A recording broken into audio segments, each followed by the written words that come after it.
وإذ قال لقمان لابنه وهو يعظه يا بني لا تشرك بالله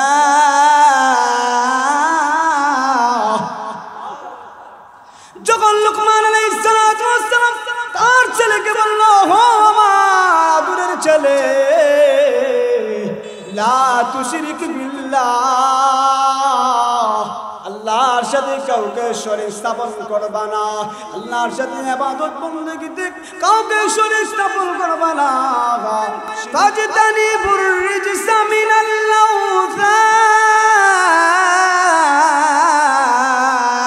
আওসান আমার আল্লাহ জানা দেন মুসলমানেরা তোমরা শিরক হয় এমন কোন কার্যকলাপ তোমাদের দ্বারা করবা না ফাজতানিবুর রিজসা মিনাল আওসান ওয়াজতানিবু কাওলাজ জুর মূর্তি পূজা যে মূর্তি পূজা খানে কাবার মধ্যে আল্লাহর নবী বিশ্ব নবী রাহমাতুল লিল আলামিন 360টা দেব দেবীকে মূর্তিকে আল্লাহ পাক রব্বুল আলামিন আমার নবীর মাধ্যমে চুরমার করে ভেঙে দিয়েছিলেন আজকে তুমি মূর্তি পূজার মধ্যে যাও সরস্বতীর পূজার মধ্যে যাও দুর্গা পূজার মধ্যে যাও আবার তুমি মুসলমানও দাবি করো এমন মুসলমান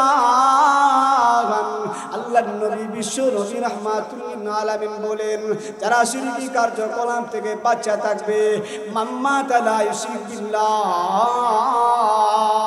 দাখালাল জান্নাহ আল্লাহর নবী বিশ্ব নবী রাহমাতুল লিল আলামিন জানায় দেন যারা আল্লাহর সাথে শরীক স্থাপন করার থেকে নিয়ে এক আল্লাহর সাথে আমলের মাধ্যমে আর কাউকে শরীক স্থাপন করবে না আমার আল্লাহ জানায় দেন এমন মুসলমান যখন দুনিয়া ছেড়ে কবর জগতে যাবে অর্থাৎ মৃত্যুবরণ করবে মৃত্যু বরণ করতে দেরি হয় সাথে সাথে আমার আল্লাহ তারে জান্নাতে প্রবেশ করতে দেরি হয় না জুড়ে চিল্লা করুন সুবহানাল্লাহ লুকমান হাকিম এমন একজন কালো মানুষ ছিলেন ওই লুকমান হাকিম তার ছেলেকে এমন ওসিয়ত করেছিলেন এই ওসিয়তগুলো আল্লাহ পাক রব্বুল আলামিনের কাছে এত পছন্দনীয় হয়েছে এত ভালো লেগেছে যার কারণে আল্লাহ পাক রব্বুল আলামিন কোরআনে কারীমের ভিতরে একটা সূরা নাযিল করে দিয়েছেন যে সূরার মধ্যে লুকমান আলাইহিস সালামের কিছু ওসিয়তগুলো রয়েছে যার কারণে আমার আল্লাহ সূরা লুকমানকে লুকমান বলে নাযিল করে দিয়া আল্লাহ সূরা লুকমান নাযিল করে দিয়া জানা দেন মক্কার মানুষেরা যখন কথা যখন তারা সালিশের মধ্যে বসতো সাথে সাথে লুকমান হাকিমের উপদেশগুলো দিত ইহুদিরাও লুকমান হাকিমের উপদেশগুলো দিত এই মুহূর্তে আমার আল্লাহ আয়াত নাযিল করিয়া জানা দিলেন ওয়াইদ ক্বালা লুকমান লিবনিহি ওয়া হুয়া ইয়াইযুহু ইয়া বুনাইয়া লা তুশরিক বিল্লাহ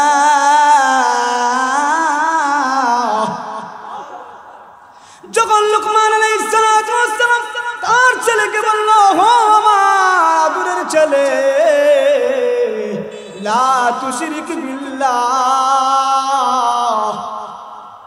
আল্লাহর সাথে কাউকে শরীক স্থাপন করবা না আল্লাহর সাথে ইবাদত বندگিতে কাউকে শরীক স্থাপন করবা না শিরক হলো দুই প্রকার শিরক ফিস জাত শিরক ফিস সিফাত শিরক ফিস জাত মানে আল্লাহর জাতের সাথে কাউকে শরীক স্থাপন করে দেওয়া যেমন ইয়া আলী ইয়া খাজা ইয়া গাউস এই সমস্ত কথা বলার দ্বারা আল্লাহর জাতের সাথে শিরক স্থাপন করা হয়ে যায় ইয়া রাসূল বলে কোথায় আমরা লাফালাফি করি আমার সুন্নিও দাবি করি এমন মুসলমান অথচ আল্লাহর জাতের সাথে শিরক হয়ে যাচ্ছে শিরক ফিস সিফাত আল্লাহর গুণ যদি কেউ নবীরে দিয়া দেয় তাহলে আল্লাহর গুণের সাথে শিরক স্থাপন করা হয়ে যায় যেমন সন্তান দেওয়ার মালিক হলো একমাত্র আল্লাহ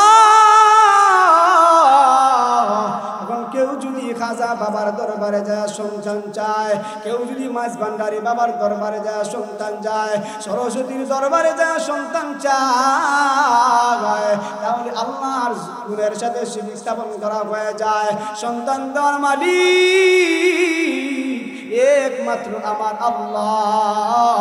লুকমান আলাইহিস সালাতু ওয়াস সালাম ছেলেকে ওসিয়ত করে, ও আমার আদরের ছেলে, আল্লাহর সাথে তুমি কাউকে শরীক স্থাপন করবা না। আল্লাহ পাক রব্বুল আলামিন সব গুনাহ আল্লাহ চাইলে মাফ করে দিতে পারে, এটা আল্লাহ পাকের ইচ্ছা। কিন্তু শিরক এমন গুনাহ, শিরকের গুনাহ এমন জঘন্যতম গুনাহ। ও আমার আদরের ছেলে, ইন্নাশ শিরকা লাযুলমুন আযীম।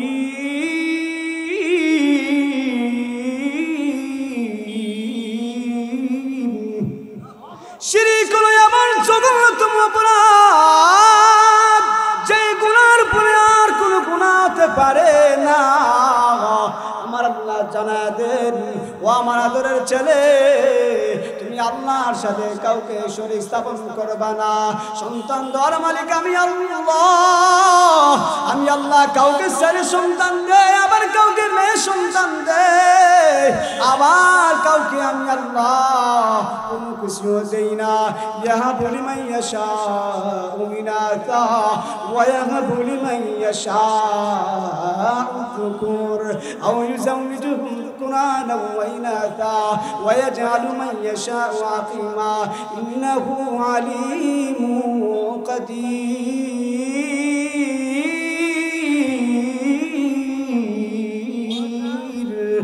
আমার আল্লাহ জানা দেয়, বান্দারে সন্তান চাইনি তুই একমাত্র আল্লাহর কাছে। আর আমরা এমন মুসলমানও দাবি করি, আবার সরস্বতীর পূজার মধ্যে যায়। অথচ আমার আল্লাহ বলেন মূর্তি পূজা তোমরা করিও না, কোনো দরগার কাছে, দুর্গার কাছে, কোনো মাজারের মধ্যে যায় তোমরা মান্যত করিয়া সন্তান চাইবা না। সন্তান দেওয়ার মালিক আমি আল্লাহ। আমরা মুসলমান কয় এমন কৃষ্ণ কৃষ্ণ কৃষ্ণ, তারাও নাকি সত্য ন্যায়ের প্রতীক, নাউজুবিল্লাহ। আবার এমনও মুসলমান নেতা খেতা ভোট পাওয়ার জন্য নিজের ইমানটাকে বিক্রি করিয়া দেয়, মানুষের সামনে 10 মিনিট আর 5 মিনিট বয়ান করিয়া ফেমাস হওয়ার জন্য, ভাইরাল হওয়ার জন্য। এমনও নেতার খেতা আমাদের সমাজের মধ্যে পাওয়া যায়। মুসলমানদের ধর্মের উপর আঘাত আনে, ধর্মের মধ্যে, হিন্দু ধর্মের পূজার মধ্যে যায়, পাশা দেখায়, আবার যায় তারা গাছ গান নাচ গান নিতায় করে, আবার বলে হরে হরে রাম রাম কৃষ্ণ কৃষ্ণ আহমদ মোহাম্মদ পদ্ম ভগবান ওয়াংশাং গচ্ছামে লা ইলাহা ইল্লাল্লাহু কর্ম বরকতম বৈকট্যম। তারা তাদের ধর্মের গীতা পাঠ করে। আমাদের ধর্মের মুসলমানরা কিছু লেবাসদারি মুল্লারা, কিছু লেবাসদারি আলেম মোরামারা, যারা মানুষের সামনে ফেমাস হওয়ার জন্য ভাইরালের বান্দা, মানুষের সামনে 10 মিনিট আর 20 মিনিট কথা বলার জন্য ড্রোন ক্যামেরা উড়ায়া উড়ায়া মানুষের সামনে ফেমাস হয়ে ভাইরাল হবে, মুখের মধ্যে দাড়ি নাই। এমনও নেতার খেতা আছে যায়া কয় এপিট ওপিট দরগা আর দুর্গা, অর্থাৎ মুসলমানরা বাটি বাংলার দেশ, মুসলমানরা তারা রোজা রাখবে, ভিন্ন ধর্মের লাগেরা তার লোকেরা তারা পূজা পালন করবে। রোজা আর পূজা নাকি সমান, নাউজুবিল্লাহ, জুড়ে চিল্লা এখন না নাউজুবিল্লাহ। এমন মুসলমান, এমন মুসলমান আমার আল্লাহ তো জানা দেন, ও মুসলমানেরা তোমরা মূর্তি পূজা ছেড়ে দাও, তোমরা দুর্গা পূজা ছেড়ে দাও। মুসলমানেরা দুর্গা পূজা যাবে তো দূরের কথা,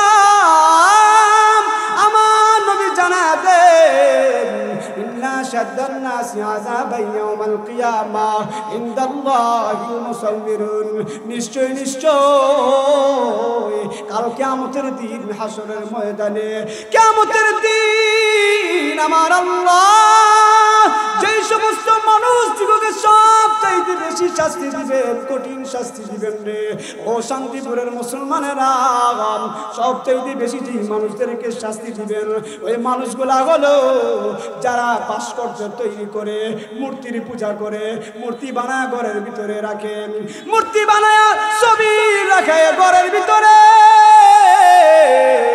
ওই ঘরের মধ্যে রহমতের ফেরেশতা কিভাবে ঢুকবে আমার নবী জানা দেন লা তাদখুলুল মালাইকাতু বাইতান ফীহি কালবুন ওয়ালা তাসাবির দেবদেবীর ছবি আঁকায়া মুসলমানের বাচ্চারা নিজের ছবি আঁকায়া ঘরের ভিতরে রাখে অথচ আমার নবী জানা দেন ওই ঘরের ভিতরে রহমতের ফেরেশতা ঢুকবে না ওই ঘরের ভিতরে রহমতের ফেরেশতা প্রবেশ করে না করবে না যেই ঘরের ভিতরে জীবজন্তু জানোয়ারের ছবি থাকে যেই ঘরের ভিতরে মানুষের ছবি লটকানো থাকে ওই ঘরের ভিতরে রহমতের ফেরেশতা প্রবেশ করে না আমার প্রাণের ভাইরা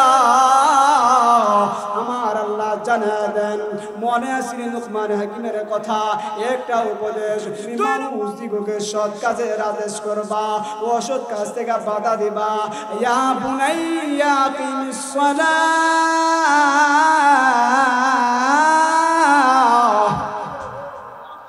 ইয়া বুনাইয়া কিমিস সালাতা ওয়া আমুর বিল মা'রুফ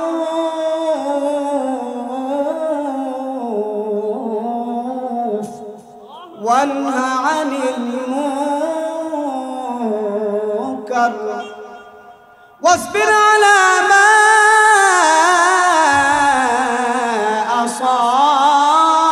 أصابك ومن أدور ছেলে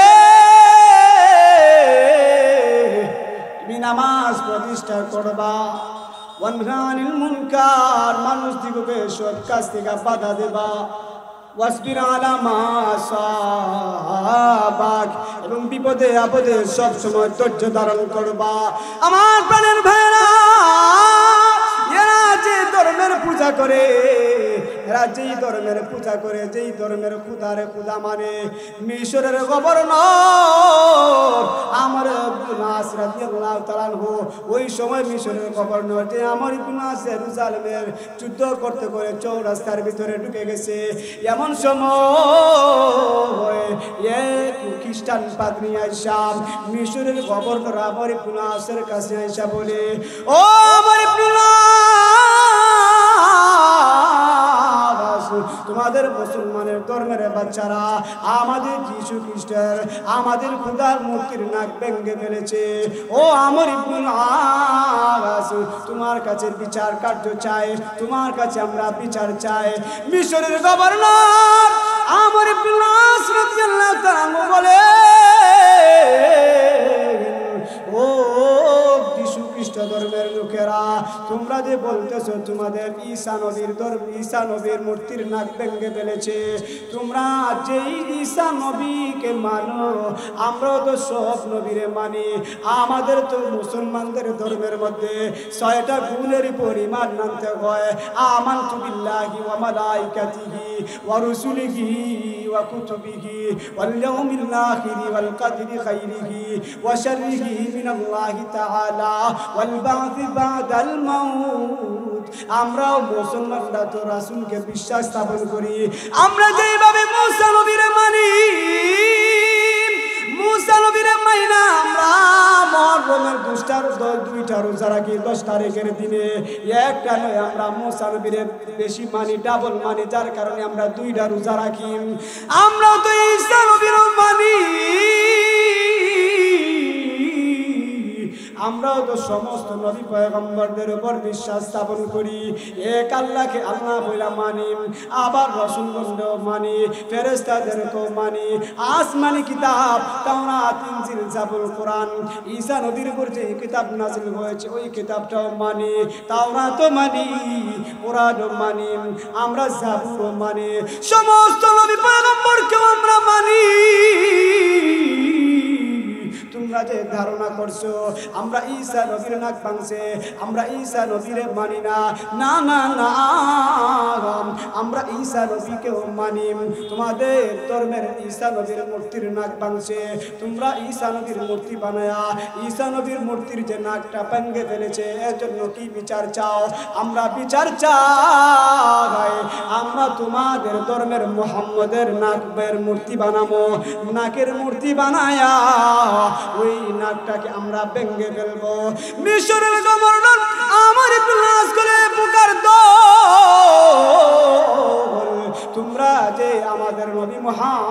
মোহাম্মদের মূর্তি বানাইবা, মূর্তি বানায় নাকটা ভেঙে ফেলবা। না না না, যেই ব্যক্তি তোমাদের ধর্মের মূর্তির নাক ভাঙছে তোমরা তার নাক ভাঙবা, তাহলে আমাদের ধর্মের মুহাম্মদের নাক কেন ভাঙবা? যেই ব্যক্তি দুষ করছে তার নাক ভাঙবা। বলে না না না, আমরা তা মানি না। তাহলে শুনো, তোমরা মুহাম্মদের ধর্মের অনুসরণ করো, আমরা মুহাম্মদের ধর্ম মানি, আমরাও তোমাদের ঈসা নবীকেও মানি। শুনো, তোমরা আমাদের ধর্মের মুহাম্মদের নাক ভাঙবে না, আমাদের মুহাম্মদের ইজ্জতের উপর আঘাত আনবে না। আমরা তো মুসলমান, আমরা সহ্য করতে পারবো না। আমাদের নবীর নাক ভাঙবা তোমরা, আমরা সহ্য করতে পারবো না। আমরা তো এমন নবীর উম্মত, এই নবীর উম্মত হওয়ার জন্য অন্যান্য উম্মতেরা পাগল পারা ছিল। অন্যান্য উম্মতেরা বলছে যদি আমরা আখের নবীর উম্মত হইতে পারতাম। শুনো শুনো শুনো, ও খ্রিস্ট ধর্মের খ্রিস্ট ধর্মের লোক, শুনো, এর জন্য তোমরা যেই বিচার চাইবা প্রয়োজনে আমরা সেই বিচার মাইনা নিতে রাজি আছি। আমার প্রাণের ভাইয়েরা গভীর মনোযোগ দিয়ে শুনেন। আমর ইবনে আস রাদিয়াল্লাহু তাআলা বলে, ও খ্রিস্ট ধর্মের লোকেরা, প্রয়োজনে আমি আমর ইবনে আসের নাক ভাঙা ফেলবা, তবে আমার নবী মুহাম্মদের নাক তোমরা ভাঙবা না। প্রয়োজনে আমার নাক তোমরা কেটে ফেলবা। কখনো দিন তারিখ নির্ধারণ করা হয়ে গেল। এবার সব লোকেরা জমায়েত হয়ে গেছে। মিশরের গভর্নর আমর ইবনে আস রাদিয়াল্লাহু তাআলা নাক কেটে ফেলবে। সবাই যখন একত্র হয়ে গেছে, জমা হয়ে গেছে, মিশরের গভর্নর আমর ইবনে আসের নাক কেটে ফেলবে। তারা মুহাম্মদের নাক বানানো যাবে না, মুহাম্মদের নাক কাটা দেয়কা তারা মানে না, আমর ইবনে আসের নাক কাটা হবে। এমন সময় খ্রিস্ট ধর্মের একজন লোক পাদ্রী তারা বলে, তোমরা যে মিশরের গভর্নর আমর ইবনে আসের নাক ভাঙবা, না না না, তার নাক কেটে ফেলবা না। আমি নিজে মুহাম্মদের নবীকে, মুসলমানদের নবী মুহাম্মদকে বেইজ্জতি করার জন্য, মুহাম্মদের নবীকে আমরা অপদস্থ অপমানিত লাঞ্ছিত করার জন্য আমি খ্রিস্ট ধর্মের পাদ্রী তার নাকটাকে ভেঙে দিয়েছি। আমি দেখেছি মিশরের গভর্নর আমর ইবনে আসের কোনো দোষ নাই, মুসলমানদের বাচ্চাদের কোনো দোষ নাই। আমি দেখেছি, আমি নিজে ওই মূর্তির নাকটা কৃত্রিম মূর্তি বানায়া আমি তার নাকটা ভেঙে ফেলেছি, নাকটা কেটে ফেলেছি। না না না, তাদের ধর্ম এমন ধর্ম যেই ধর্মের কারণে নিজের জীবন দিতে রাজি, যেই ধর্মের মুসলমানেরা তাদের নবীর ইজ্জতের জন্য জান দিতে রাজি, যেই নবীর ইজ্জতের জন্য নিজের গর্দান উপরে ফেলতে রাজি, ঈমান বিক্রি করতে রাজি না। এমন নবীর উম্মত তারা আমার এই মুহূর্তে বিশ্বাস স্থাপন হয়ে গেছে। ইসলাম ধর্ম হলো সত্য ধর্ম, যেই ধর্মের উপরে আর কোনো ধর্ম হতেই পারে না, মনোনীত ধর্ম হতে পারে না, মনোনীত সম্মানিত ধর্ম হতে পারে না।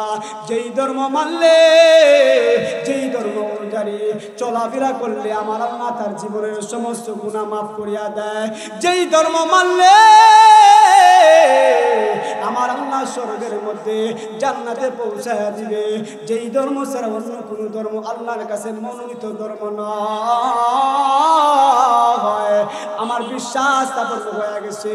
ইন্নাদ দীনা ইনদাল্লাহিল ইসলাম ওয়া মান ইয়াবতাগি গায়রাল ইসলামি দীনা ফালান ইউকবালা মিনহু ওয়া হুয়া ফিল আখিরাহ মিনাল খাসিরিন। এই মুহূর্তে খ্রিস্টান পাদ্রী ওই সময় হাজার হাজার মানুষের সামনে, প্রায় খ্রিস্ট ধর্মের লোক 50,000 খ্রিস্ট ধর্মের লোক ছিল।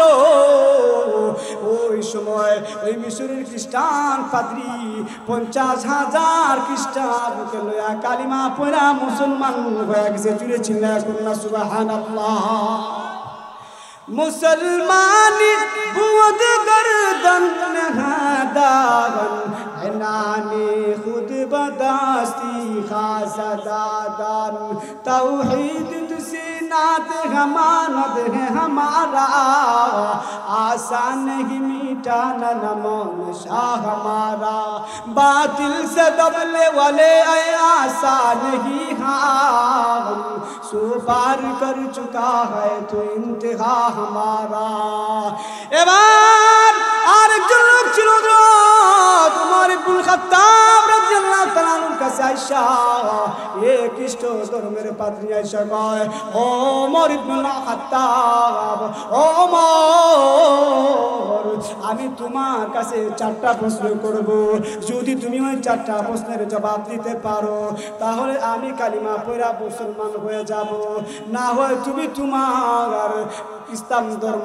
ত্যাগ করে নিতে হবে না হয় তুমি তোমার ধর্ম ত্যাগ করে নিতে হবে না না না বলো দেখি ও খ্রিস্ট ধর্মের পাদ্রী কি চারটা প্রশ্ন করবা যেই চারটা প্রশ্ন করবা এই চারটা প্রশ্নের উত্তর তুমি কোরআন থেকে দিতে হবে কোরআন থেকে যদি তুমি না দাও তাহলে আমি তোমাদের ধর্ম মানব না তোমাদের মুহাম্মদকে মানব না তোমাদের আল্লাহকে আল্লাহ বলে মানব না আর খ্রিস্ট ধর্মের লোক যখন ওমর ইবনুল খাত্তাব রাদিয়াল্লাহু তাআলা আনহুর কাছে বললেন ওমর ইবনুল খাত্তাব রাদিয়াল্লাহু তাআলা আনহু বলেন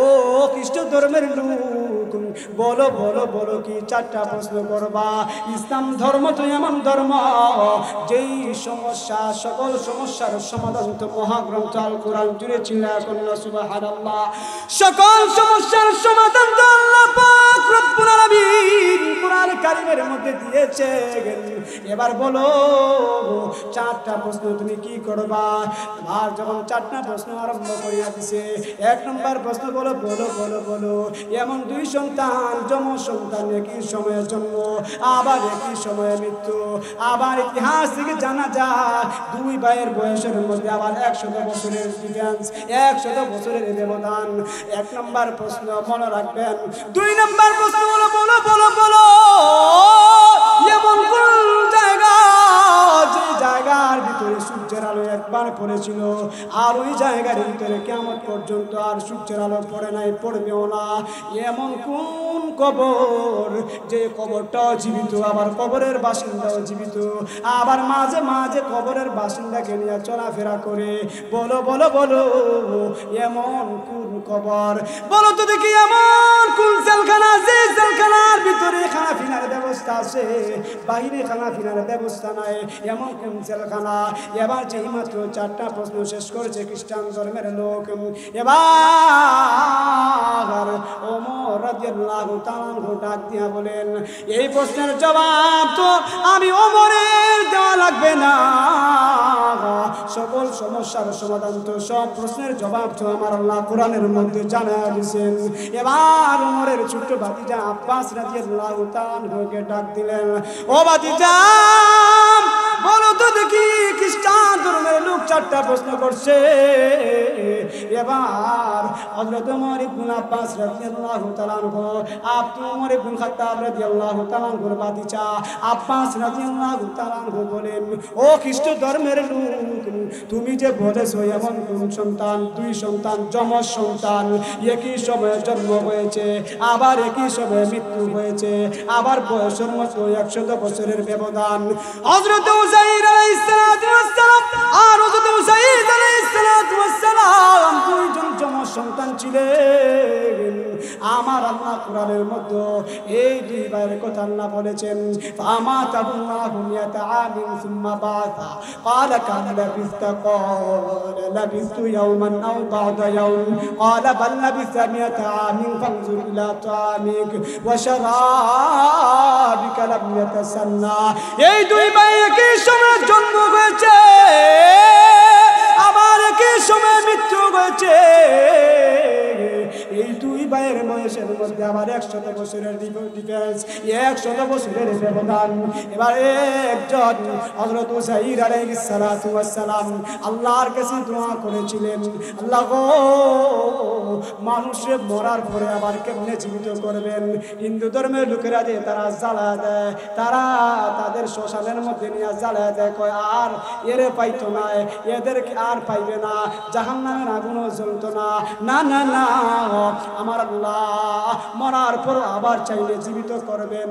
একটা হাড্ডিকে আল্লাহ জীবিত করবেন।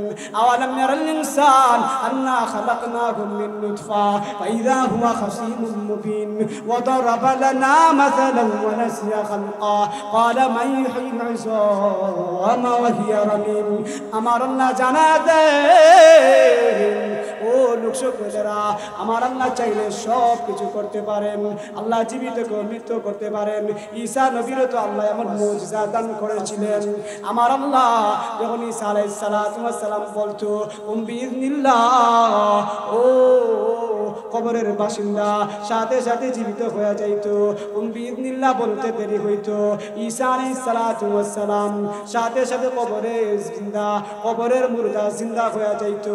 বলতেছিলাম হযরত উযাইর আলাইহিস সালাম আল্লাহর কাছে দোয়া করেছিল, মালিক মরার পরে আবার কেমনে জীবিত করবেন, আমার একটু দেখা দেন। আল্লাহ হযরত উযাইর আলাইহিস সালাম রে মরার পর আবার 100 বছর বাঁচায় রাখছেন। দুই চিল্লা করনা সুবহানাল্লাহ। এই দুই ভাইয়ের বয়সের মধ্যে 100 বছরের ব্যবধান হয়ে গেছে।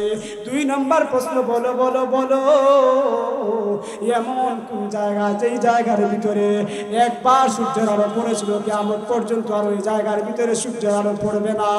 এমন জায়গা, ওই জায়গাটা তো হলো মূসা আলাইহিস সালাম আর ফেরাউন যখন তুমুল যুদ্ধ শুরু হয়ে গেল, আমার আল্লাহ মূসা নবীরে 12টা রাস্তা বানিয়ে দিয়েছিলেন।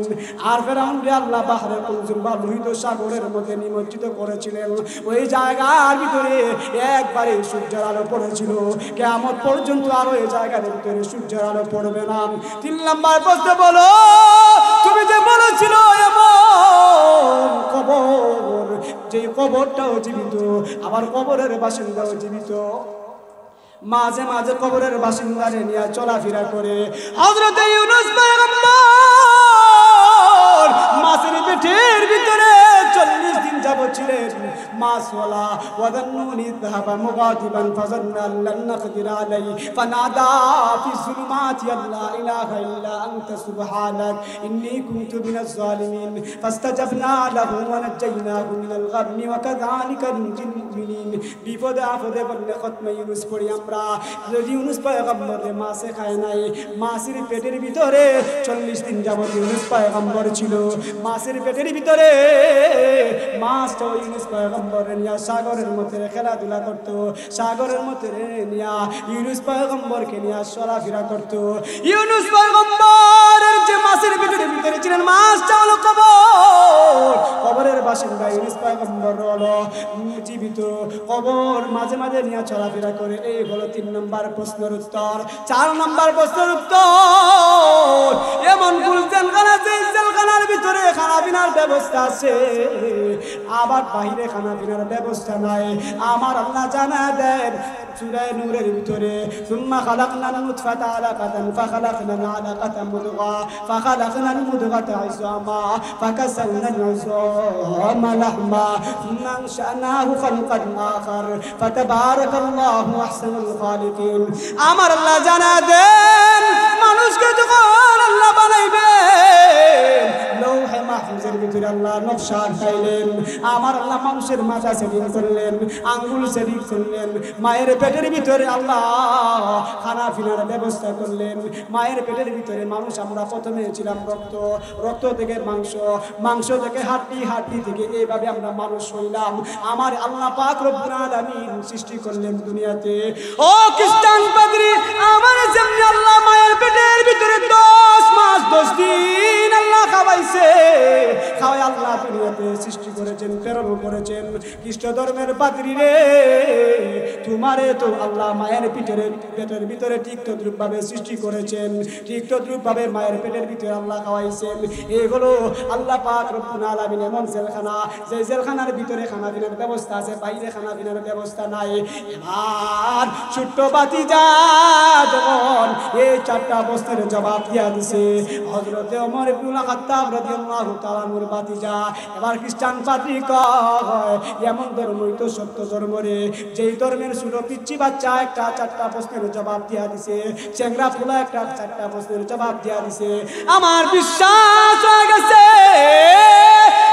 একমাত্র ইসলাম ধর্ম ছাড়া আর কোন ধর্ম আল্লাহর কাছে মনোনীত ধর্মই হতে পারে না।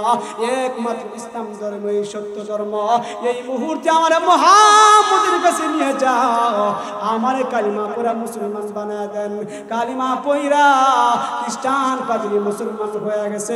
আশহাদু আল্লা ইলাহা ইল্লাল্লাহু মুহাম্মাদুর রাসূলুল্লাহ। খ্রিস্টান পাদ্রী কালিমা পড়া মুসলমান হয়ে গেছে। চিনে চিল্লা সুবহানাল্লাহ।